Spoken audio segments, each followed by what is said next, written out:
Parang kay sarap ng munggo, lalo na kapag merong sahog na ginisang karne ng baboy, merong hipon, merong pritong tokwa at syempre hindi mawawala ang chicharon. Kay sarap talaga ng munggo kapag maraming sahog. Ikaw, kaya mo rin tong iluto sa bahay.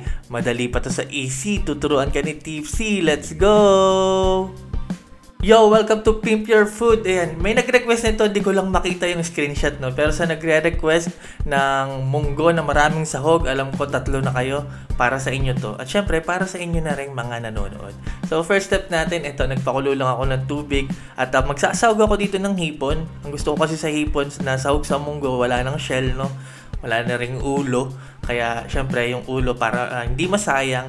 Ayan, sinama natin sa pakulo ng ating tubig. Tapos, pipisilin lang natin yan. Makapag-extract tayo ng flavor ng hipon. Tapos, dyan sa kumukulong tubig na may flavor ng hipon, dyan tayo magpapalambot or magpapakulo ng ating munggo. Nahugasan ko na yan, no? Alright, so habang pinapalambot natin yung ating munggo, maggisa na tayo. Yan, magigisa tayo dito ng ating karning baboy. So, ito, gamit ko liempo. Pagmamantikain lang natin yan, no? Para hindi na tayo gumamit ng mantika. Ayan, mantika na ng baboy ang gamitin natin. Pag, ayan, nakita nyo nag-brown na siya, naglabas na ng mantika, magisa na tayo. Unahin ko tong ating bawang, no? Ayan, hintayin lang natin maging aromatic ang ating bawang. At isusunod ko na rin agad dyan yung ating sibuyas at kamatis sabay na. Ayan, haluin lang natin ng mabuti. Tapos, syempre, timplahan natin yan ng asin at ng paminta. Ayan.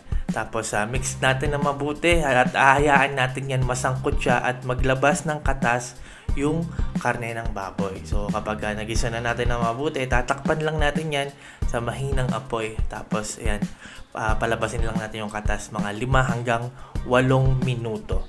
Ayan, kapag ayan, nakita nyo, nagkatas na ang ating baboy.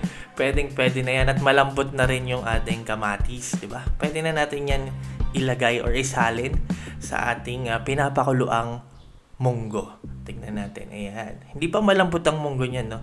Ayan, isasabay na natin yung ating ginisa para lumasa na yung mga sangkap, yung mga aromatics natin doon mismo sa munggo. At syempre, habang pinapalambot natin yung munggo, napapalambot na rin natin yung ating baboy para sabay na. Alright, haluin lang natin mabuti at ating takpan. Medyo matagal ko pinakuluan yung aking munggo, no? Gusto ko kasi yung nadudurog na sa pagpapakulo yung munggo. Kapag mapapansin yung natutuyuan ng tubig, sasalinan nyo lang ulit, no? O pwede nyo naman durugin yung munggo manually gamit yung strainer. Alright, ayan, malambot na yung ating munggo. Pero di pa tayo tapos magluto. Tutuloy pa rin natin yan sa pagluluto, kaya madudurog pa yan. Timplahan na natin yan. Naglagay ako ng shrimp cube. Pwede kayong gumamit ng ibang flavor. At patis, no? Yung dami ng patis, kayo na po bahala. And then yan, lalagay ko na yung aking hipon na wala ng ulo at wala na ring shell. Mabilis lang yan maluto, no? Haluin lang natin saglit. At malapit na rin tayo matapos. Sabi ko naman sa inyo, easy lang to. At syempre, yung iba pa nating sahog, ayan, naglagay na ako ng pritong tokwa.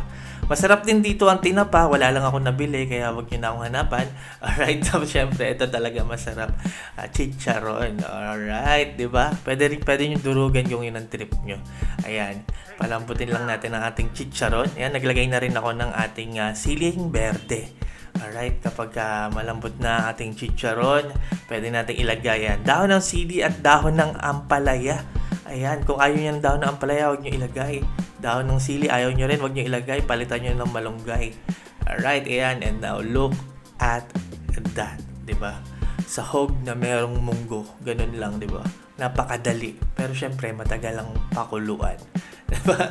Isa pa palang trip ko dito yung bunga ng ng ampalaya. Kaso hindi ko makain si Mrs. nun. Pero trip na trip ko rin nilalagyan ng bunga ng ampalaya itong aking ginisang munggo. Sobrang sarap niyan sa kanin at maniwala man kayo sa hindi, pinupulutan ko rin yan sa beer. Ayan, kung may request kayo, lagay nyo lang dyan sa comment section. Para sa marami pang recipes, huwag nyo kalimutan mag-subscribe sa aking YouTube channel, Tipsy Goes Random. Follow nyo ako sa Facebook at Pimp Your Food. Follow nyo ako sa TikTok at Kev_Andrade. Maraming salamat sa palagi niyong panonood, pagtangkilik, pagsuporta, pagsubaybay. Ako po si Tipsy D. God bless sa inyong lahat. Peace.